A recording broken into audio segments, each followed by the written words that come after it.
আম দিয়ে গপুর জন্য দেখি কি করা যায়। গপুকে আমের সিজন তো একটু কিছু করে দিব। গপু সোনার জন্য আম দিয়ে মালপোয়া বানাবো। প্রথমে আমি একটা বাটিতে সুজি নিয়ে নিব, তারপরে ময়দা দিয়ে দিব, এখন চিনি দিয়ে দিব। আমি আগের থেকে 3টা আম ছুলিয়ে রেখেছিলাম, এখন আমগুলো গ্রেট করে মিশিয়ে দিব।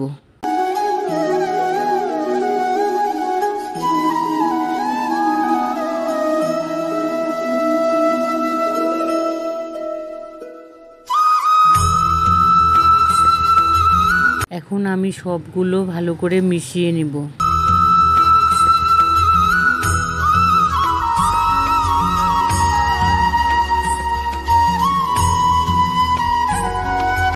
একটু শুকনো মনে হচ্ছিল, আমি একটু জল দিয়ে পাতলা করে নিয়েছি।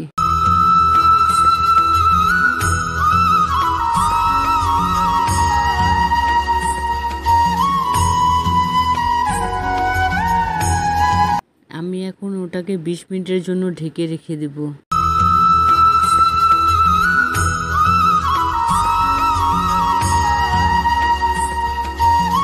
ঢাকনা খুলে মিশ্রণটাকে ভালো করে মিশিয়ে নিব। একটা কড়াইতে তেল গরম হতে বসিয়ে দিয়েছিলাম, আমি এখন 1 হাতা করে মিশ্রণটা দিয়ে দিব।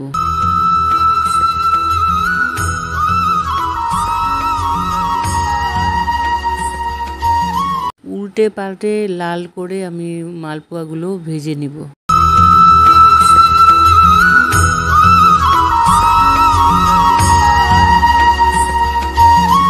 একটা মালপোয়া হয়ে গেছে, এখন আমি মালপোয়াটা নামিয়ে নেব। দেখুন কি সুন্দর হয়েছে মালপোয়াটা দেখতে।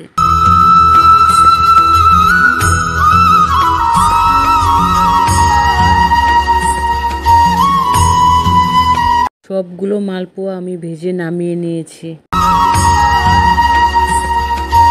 গপ্পু সোনার জন্য আমি আম দিয়ে কটা পাটিসাপটাও বানিয়েছিলাম, ওটাও হয়ে গেছে, এখন আমি নামিয়ে নিচ্ছি।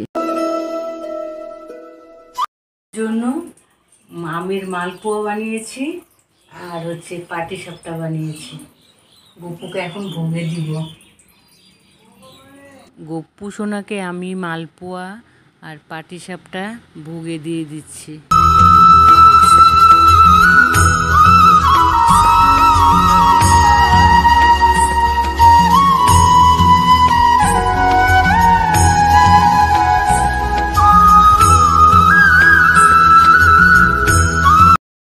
গপ্পু সোনা একটু টেস্ট করো তো কেমন হয়েছে।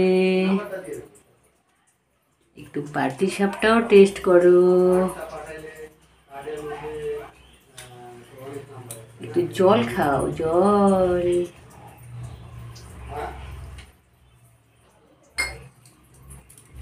এখন আমি গপ্পু সোনার কাছে আরতি করে নিব। কৃষ্ণ করো আরতি তেরি।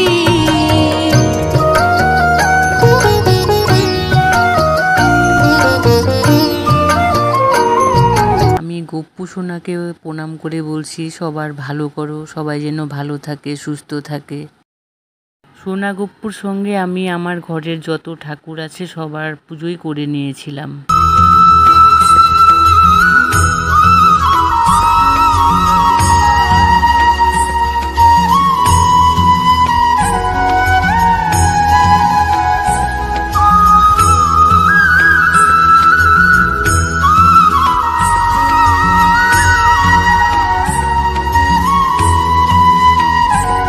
আমার গপু সোনার পুজোর ব্লগটা আমি এখানেই শেষ করছি। যদি আপনাদের আজকের ব্লগটা ভালো লেগে থাকে তাহলে প্লিজ লাইক, কমেন্ট এবং শেয়ার করবেন।